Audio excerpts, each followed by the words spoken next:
And when I was asked to give this presentation, I wasn't really sure what I should talk about. It's a pretty big topic. I went for the first time last year to Mongolia, and over the last 2 years I spent about 2.5 months there working and traveling. And what I've gathered in that length of time is that I'm utterly ignorant of Mongolia, both of its culture, its history, the complexity of its environment. I'm at the point now that I'm just barely understanding just how little I understand about the country and its people. So today I'm going to give you the most rudimentary overview of Mongolian prehistory and archaeology. We could spend the whole time talking about any other aspect of the culture. I have thousands of slides, but we will narrow it down as far as we can to just an introduction, because how many people here have ever been to Mongolia? Okay, so I'm at least, sure I'm the only one here, so at least I've got that on you, okay? So now, just give you a little idea, Mongolia, of course, is a landlocked country. Many of us are geographically challenged, I'm one of them. And to place it in space, it's sandwiched between Russia and China, and totally landlocked with a small border in Kazakhstan. The size of Mongolia is rather daunting. It's about twice the size of Texas, about half the size of Alaska. And if you laid it on the central United States, it would pretty much be the size of the Great Plains. So it's a large area. It's the 20th largest country in the world, as a matter of fact. And the most interesting thing about it is that it is also one of the least inhabited countries in the whole world. The population of Mongolia it's going up rapidly, but it's a little over 3.5 million people, about the population of San Diego County. However, 1.5 million of those people live in Ulaanbaatar, the capital. So all of the pink area here has less than one person per mile. So it is a very sparsely inhabited country, which for me is really cool. Of course, Ulaanbaatar is a very urban place. It's one of the most rapidly growing metropolitan areas in the world. And it's suffering a lot of the growing pains that you would have in a developing country. But a lot of money's been coming in, particularly from Korea and other Southeast Asian sources. And so development is happening pretty rapidly in Ulaanbaatar. Some would say too rapidly. It's a very interesting city. It has this odd mix of Soviet period architecture, modern architecture, and just whatever you want to call it architecture. Haphazard. And walking around the town is quite interesting from that standpoint. One of the favorite spots, iconically, is the State Department store, which every tourist goes to, but surprisingly, a lot of Mongolians do too. If you can't find it in this store, you don't need it. So it's a real holdover from the past. There's very few old buildings left in Ulaanbaatar. One large monastery and this museum, which is in the center of the capital. Most of the other older structures have succumbed to development, unfortunately. But of course, Mongolia is a land of grass and pasturage. It is one of the last great open, grasslands in the world. I'm struggling a little bit here. Get my slides going. With vast vistas unobstructed by structures or fences or anything else. Okay? Almost 40% of Mongolians still derive some or all of their livelihood from pastoralism. And the rest of them are probably part-time pastoralists. And you see a lot of migration out of the town on weekends and holidays, everybody going to their relatives out on the pasture, out in the steppe to visit. And of course, many of the children get shipped off to their grandparents and uncles to help herd sheep and cattle during the summer and the holidays. So to understand Mongolia is to understand the steppe. But this also applies to understanding the prehistory of Mongolia and the history of Mongolia. The Great Eurasian Steppe is one of the world's largest ecosystems. It stretches all the way through the central portion of the continent. And why is this important to understand everything that comes after? Is that once pastoralism as a means of subsistence developed some 5,000 years ago, the peoples of this region adopted this universal way of making a living. So the statement, the people of the felt tents, applies to a vast number of different cultures across this swath of the earth.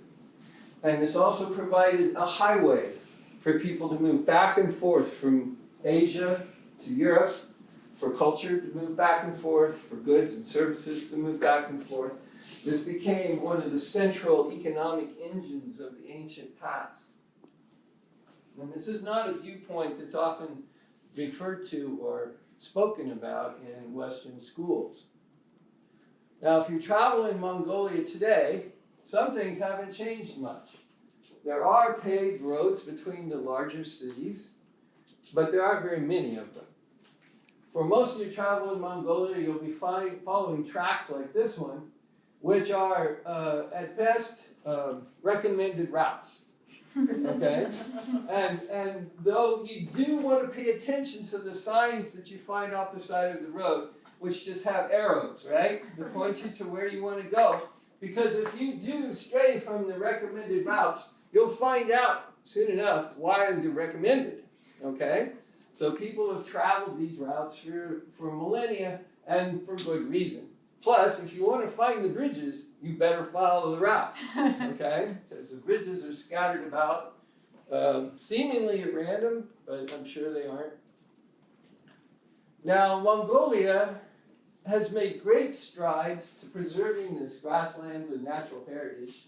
It has one of the highest percentages of lands which are dedicated to conservation of any of the Asian countries. Over 5% of the land is in national parks. We have 19% in other preserves. And the goal of the Mongolian government is to place as much as 37% of the land in their protection by 2050. It's a very ambitious goal. But what it tells you is that the Mongolians are very aware of the preciousness of their resources and the importance for them to preserve it. I should make a note that in Mongolia, the land is owned in common by the government. A very small percentage, I think less than 5%, is actually privately owned. Every Mongolian is allowed 0.7 hectares at birth to place wherever they wish, and then that will be their land. But all the rest of the territory is held in common. Mongolians have a right to roam. They can go wherever they want to, whenever they want to, for whatever reason they want to, and plop down wherever they want to. There are no fences. You have to get a permit to put a fence around anything. So it is a very different landscape than what most Americans are used to, but it's probably what this country looked like once upon a time. Now, understanding all of this, you would think that Mongolia is largely untouched by humans, and nothing could be further from the truth. The landscape has been actively interacting with humans for thousands of years. In fact, the archaeological record in Mongolia goes back some 700,000 years. And the country is literally covered with Paleolithic sites up to the present. But very, very small percentage of the country has actually been surveyed by archaeologists. Just to kind of put an anchor in how important some of these sites are, one of the most famous ones is the White Cave found in the southern Gobi Altai. The Altai Mountains run as a series of ridges across this portion of the country.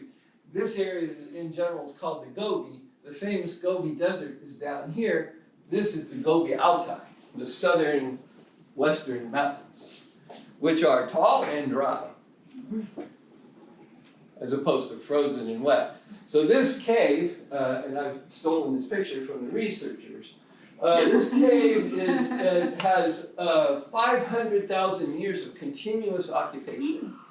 And so it is one of the largest stratified archaeological deposits in Asia, and it's been actively excavated by an international team for the last 20 years. I was fortunate to work with one of their chief archaeologists the last 2 summers.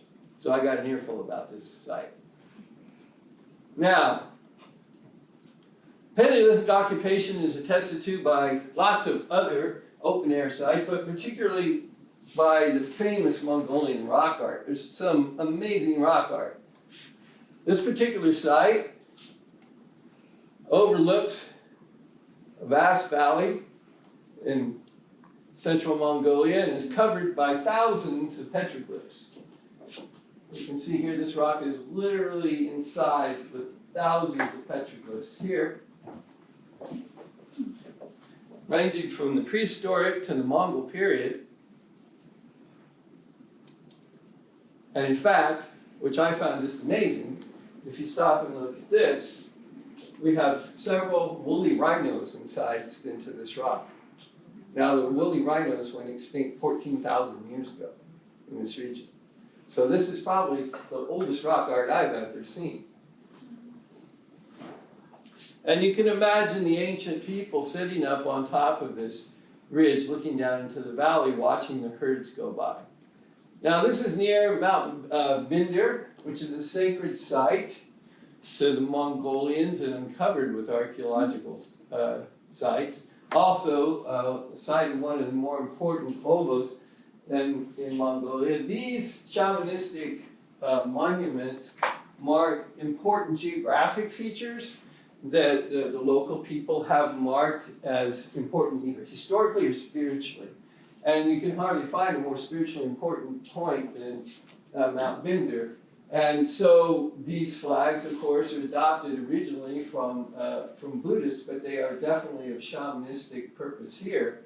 This is a place where the wolf and the deer spirits were said to have descended. And we have a statue of each of them here to combine to create the Mongol people. So it is quite an interesting place. And you can see the beauty of the valley that it overlooks. Now, one of the sobering aspects of starting to work in an area you knew nothing about is that you find that the history is so extremely complex. Mongolia has been the home of numerous important empires and cultures over the centuries, to the point where it is almost hard to get them all into your head in sequence. I pity the students in Mongolian history class trying to keep track of this stuff.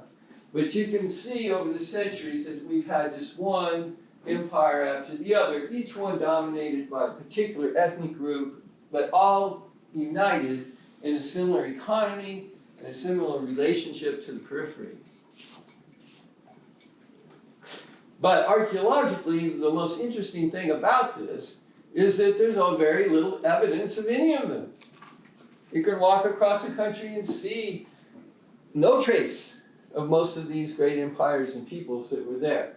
Some of the exceptions, though, are the iconic deer stones, which are distributed over most of central and northern Mongolia. Deer stones are one of the few things of Mongolian archaeology that a lot of people know about.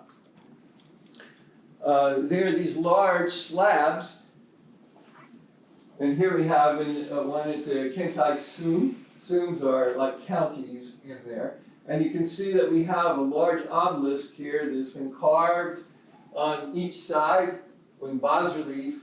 This particular site has the very famous Bronze Age deer stone deer, which are interesting. The deer have these very elaborate antlers, but their heads are bird heads with beaks and big eyes.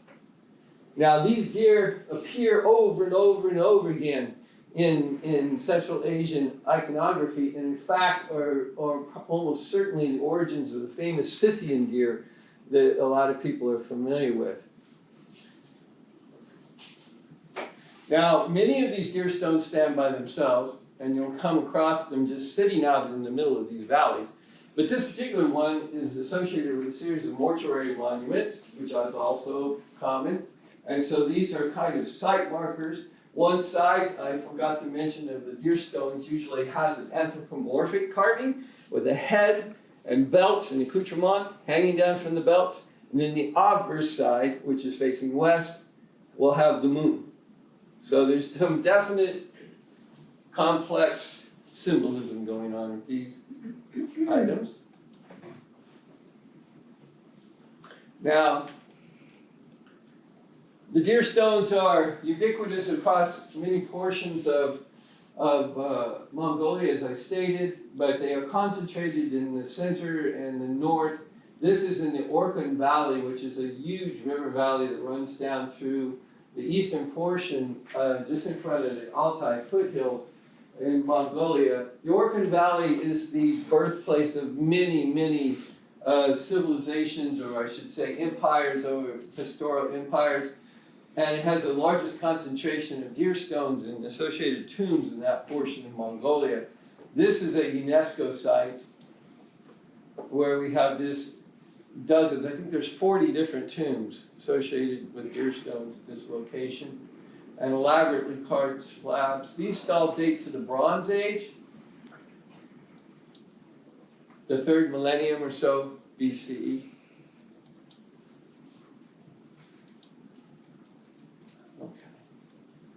Now, another set of monuments that come somewhat later and are ubiquitous around Mongolia are these kegisers. I never pronounce them correctly, but I try. Kegisers are Bronze Age funerary monuments which are made up of stacked stones, and then they have a series of peripheral elements. They are late Bronze Age in date, and at present, there's over 150,000 of these known in Mongolia. So they're everywhere. Now, they're very interesting. The society that produced these were pastoralists, as noted. They left almost no other monuments of any kind. But the interesting thing about these is that they have various patterns, but we can talk a little bit about the society, what's contained. A single individual will be placed here, the stones will be placed over, then a periphery will be built around them with a plaza, so these are pavements in between. There will be, there's a sacred precinct as such, and on the east there'll be an exit, and then there'll be a halo of small mounds which contain animal sacrifices. And on each one of these there'll be several large ones, which contain what are called hoof burials.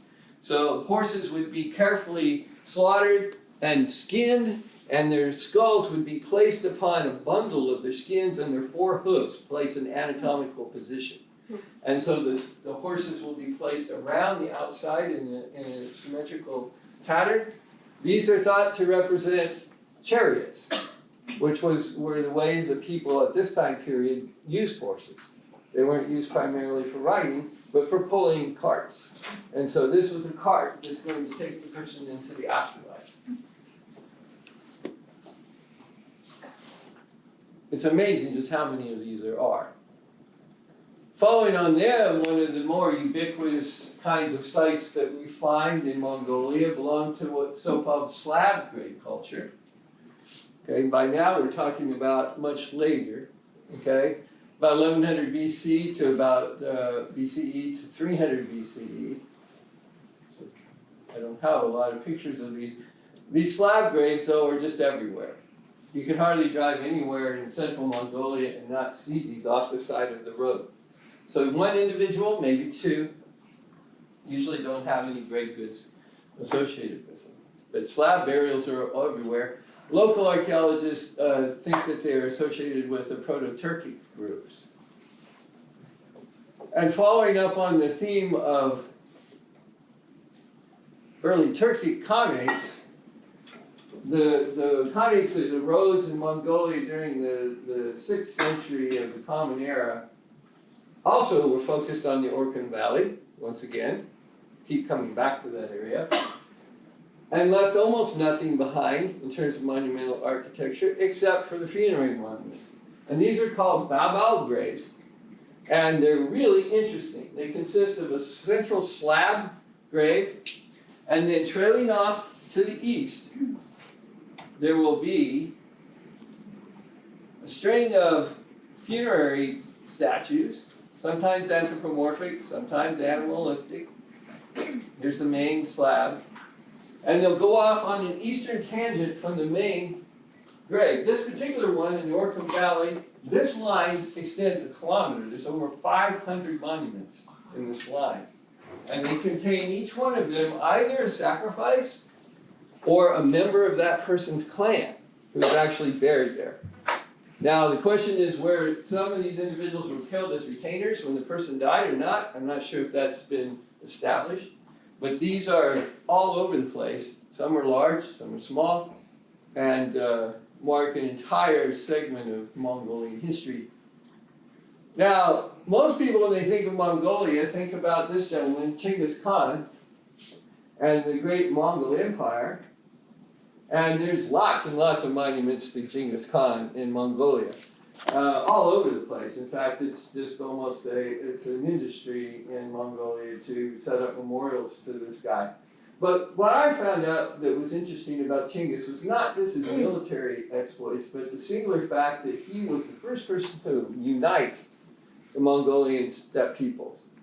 And for that, he's remembered as a great hero to the Mongolians, who up to that point were beset by incessant warfare, internecine warfare. This is a monument to his queens and his daughters.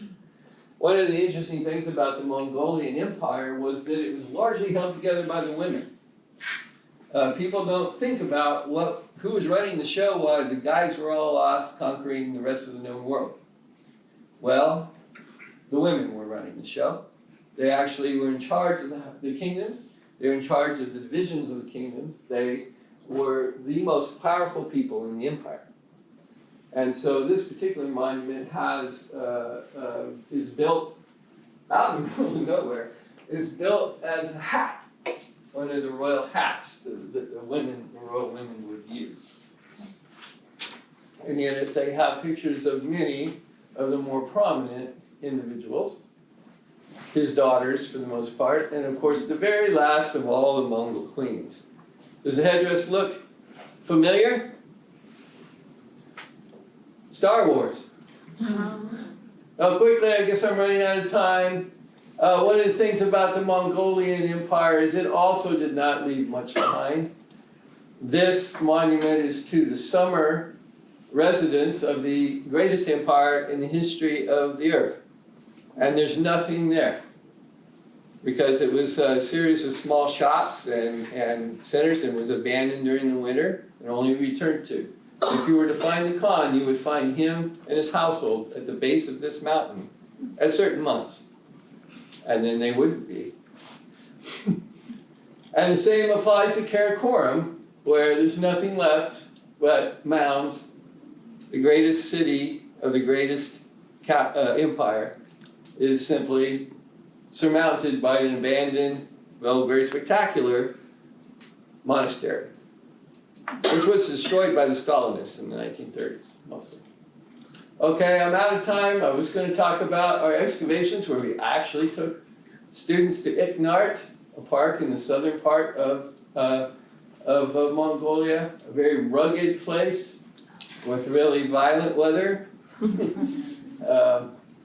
It gets a very interesting place. We have had students there for the last 3 seasons, students and faculty, working in concert with Jennifer Fakar and Arlene Rosen on a Neolithic excavation along a small wash. This is our Mongolian team.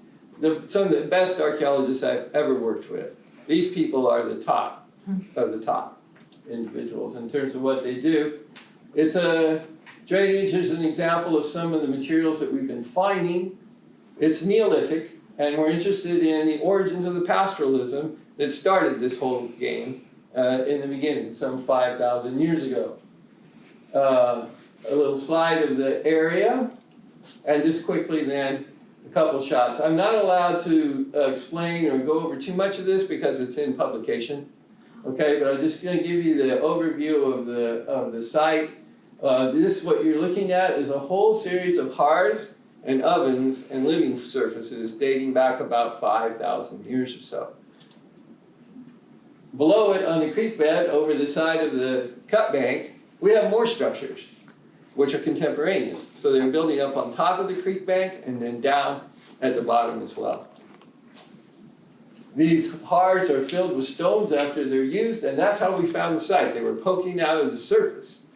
And so this irregular patterns led us to where these were. The complex, the stratigraphy is particularly complex. The two surfaces you see there are contemporaneous. And so we are fortunate that we have one of the best geomorphologists in the world working with us, and Professor Rosen, and then some of the best excavators in the Mongolian team. And I will say that the best thing about archaeology is not what we find, but the people you work with and that you meet along the way. Thanks.